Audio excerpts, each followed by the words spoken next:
Hi guys, and welcome to a new book review. So today I'm going to be reviewing Game of Thrones, so the first book of The Song of Fire and Ice.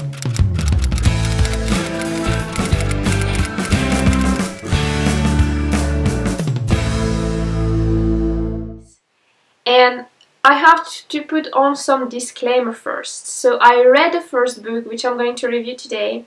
I just started on the second book because I had to read a few other books in between, which I'm also going to review, obviously. And at first, so also another disclaimer is I haven't watched any of the drama, so I haven't watched Game of Thrones. And the reason is always the same. I made that voice that I'm going to read the book first. So I will be able to watch Game of Thrones after I'm done reading the books. I can, like, even if the author doesn't finish the series before I finish reading the books, I can still watch because the books don't exist, so I can watch, right? So hopefully I'm going to watch it later. I don't know, I'm not sure. And another thing I wanted to say before starting on this review is that at first I wanted to read all the books and then put like all the review like one day after the other, but then I changed my mind because it's probably going to be spoiler in it. And just in case any of you wants to actually read the second book at the same time as I do, so that you're ready to see the review as soon as I can put it up. Yeah, so that's why if you want to do like some read-along thing, I'm reading book 2 now, so you can read along and have the review with a spoiler without spoiling anything. So now let's get started in our review. There's probably going to be spoiler. I'm going to try not to, but it's going to be hard.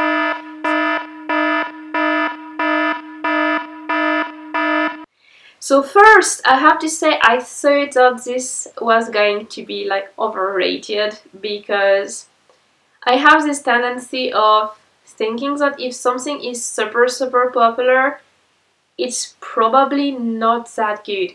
And the other point why I thought it was going to be overrated is because like the series is not finished and it takes so long to the writer to actually go into it and write it. So I was thinking, okay, like people are kind of thinking it's good because they are expecting to see the end of the story and it's not coming, so they believe it's good because of that.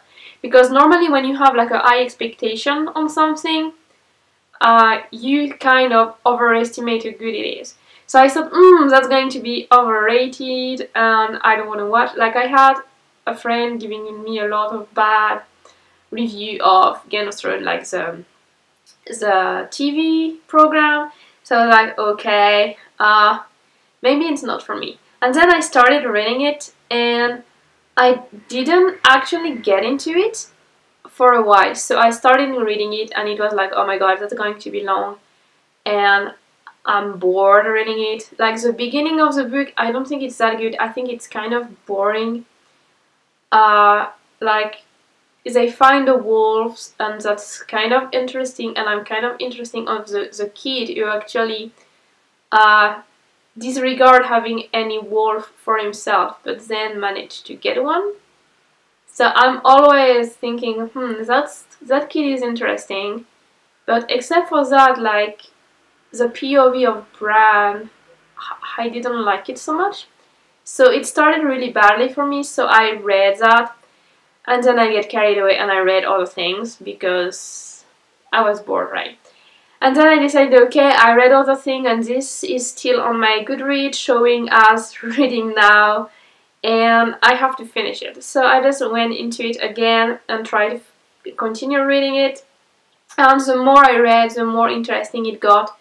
So like one of the things that I really like is that there is multiple point of view. So you can see the entire world that is built. So you have the sort of like bad guy style when you're a tyrant, you have the good guy version, you have like every single character has their own point of view about the event happening and they don't have all the same knowledge.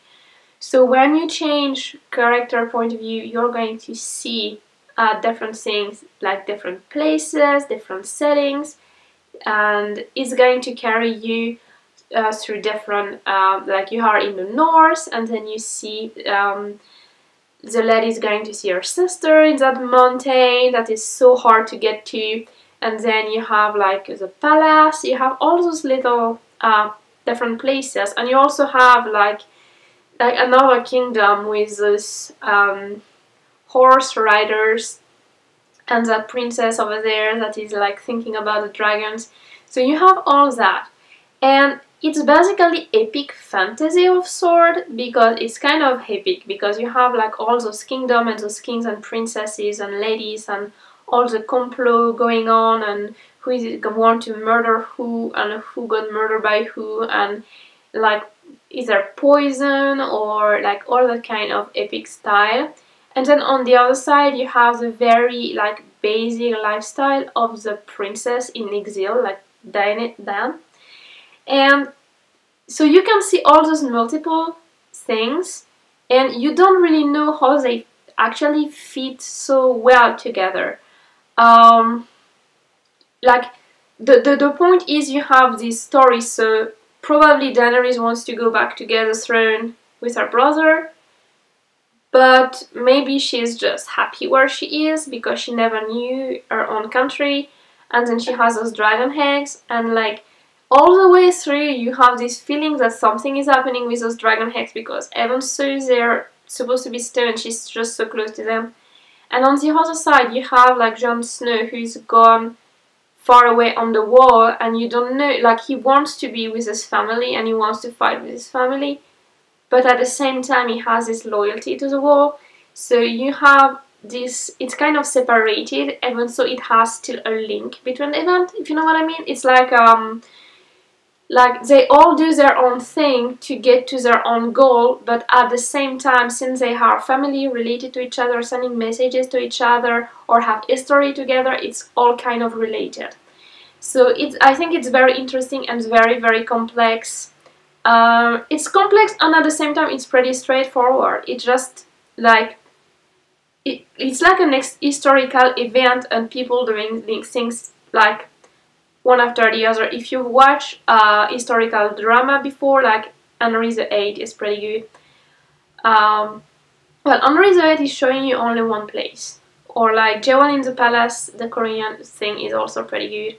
Or if you want more epic fantasy, there is like the, I don't remember, Taewonza Shinji is like a Korean one where they have like the prince who's going to like gather like all the kingdoms together. So you have all those little like things that is like a historical event, and at the same time it sounds like fantasy for several reasons. So first, there is what's going to happen in the north, those supposedly creatures, the sort of zombie style people coming out of there who are dead but are still alive, and they are attacking people, so you don't know exactly what's going on in the north. Like in the first book you don't know, you just have this like very, very basic start of what's on the other side of the wall. And you have the fantasy style because they talk about the dragons who are disappeared. So it means if the dragon disappeared, it means that world actually has the possibility of having dragons. But there is no dragons, right? Because they're gone. And then you have Daenerys, who is like princess of the dragon basically, and you have all the things that happen around her that sort of link her to the dragons all the time, even if there is no dragon. And then on the other side, she's looking for magic, because technically, apparently in that part of the world, magic is also gone, and you don't know why. And there is also this change of gods. So like Jon Snow and his family are praying to the old gods, so they need those sort of clearing and trees, and the faces of the god are on the tree, something like that. And on the other side you have like the others with the knight who pledged allegiance to the 7 gods. So you have this other style. So you have all those mythological things that are partially explained, not completely explained, and you are basically inside of that world, and you sort of have to pick side and decide who you want to run for. And like there is a lot of like I kind of like all the characters. Like okay, I don't like the very bad guys like the Lannisters. I only like the dwarf in that family because he's so special and so cut off of the others, but at the same time he still like them. They're still his family and he still has like, even if they are sort of bad for him, he would still choose them over others maybe. So it's always a little bit difficult. So, but I kind of like that guy, and of course Jon Snow and Daenerys are pretty good. I kind of like the Stark family. Arya is really nice. I think Sansa is extremely stupid. Um, of course, she's just a little girl who wants to be perfect and to be ladylike and to like do everything. She basically does everything that people tell her, but in a way that she doesn't even try to think for herself until big shit happens. And that's the sort of thing that sort of pushed me a little bit against her, because yeah, of course the poor kid lost her wolves, that's another thing, but the thing is like I don't really understand her point of view. She has a sister, and the sister, so Arya, who is totally different from her, and she is going to pick side with the prince. Even so, she knows the truth, and she's going to lie for this love of hers, and she's going to pick like her sister, even if it's a sort of life or death situation. She's going to pick against her sister. And that's something I don't really understand, where her point of view is coming from, because the rest of her family isn't like that. And I don't know how she was raised compared to her sister, or what her relationship was with her brother so much compared to her sister relationship with her brothers. But she seems to be a little bit out of it, in a way. Like she doesn't sound like a Stark so much. Maybe she takes of her mother, because her mother has this like sort of ladylike style, but her mother is also really smart, and I don't know why this particular kid got all the, I don't know, not stupid, I'm not gonna say like naivety, yeah, naivety and maybe stupidity and all the kind of thing. Why she was like, I don't understand how her personality fit according to the rest of her family. I know it's like, I know that sometimes you can have a person who is raised in a way and take complete opposite of that, but in this kind of situation it sounds sort of strange, because like all her family is sort of fair and she isn't, and that's kind of really bugs me. So I don't know, like, so she's like one of the characters that I actually don't like, until like the scene when she's in the tower with the prince and she's thinking of throwing him out the window, and I'm like, that's the only time when I like her. When she managed to answer, like he says that he is going to bring the head of her brother, and he said, oh, maybe my brother is going to the prince said he's going to bring the head of her brother for her as a gift, and she said, oh, maybe he's going to bring me your head as a gift. And that's the moment when I like her. That's the moment where I see the transition inside her, and that's kind of at the end. And that's the moment where I like her. I'm like, you go girl, finally you realized all the shitty thing you did, and because it's kind of her fault that it went into that situation. If she hadn't told the queen that her father was going to let them escape, she wouldn't be in deep shit now. But yeah, she puts that on love, and the thing is, it was sort of a dreamy side of love. It wasn't real love, and I thought maybe her mother should have taught her a little bit better, because like her mother was supposed to marry her uncle, and then she married her father, and I thought that she should have taught her daughter to use, because at the time they don't marry for love, they more marry, like she was betrothed to that prince without meeting her. So she sort of decided to love him. But I thought her mother, because she had kind of the same situation, would have taught her daughter that she needs to also think for herself first and see for her own interest, even if she's betrothed to someone else.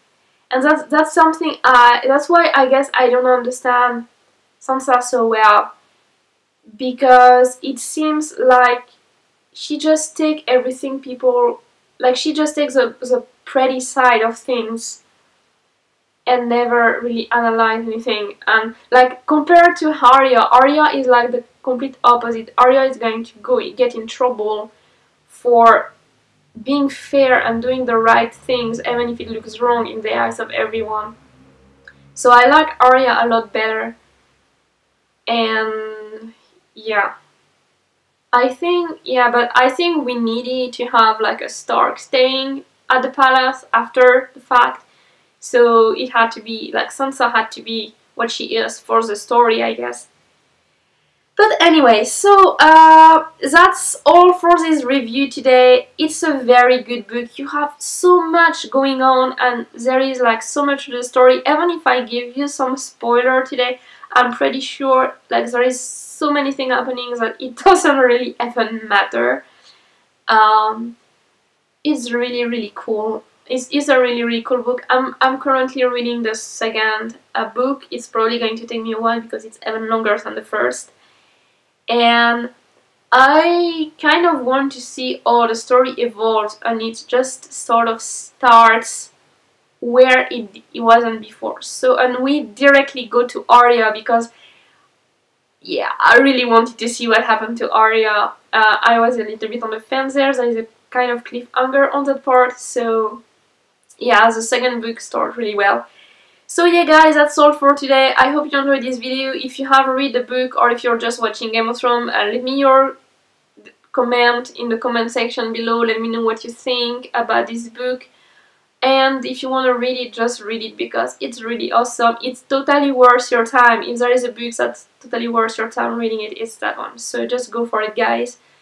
And see you next time for something else. Have fun whatever you do. And bye!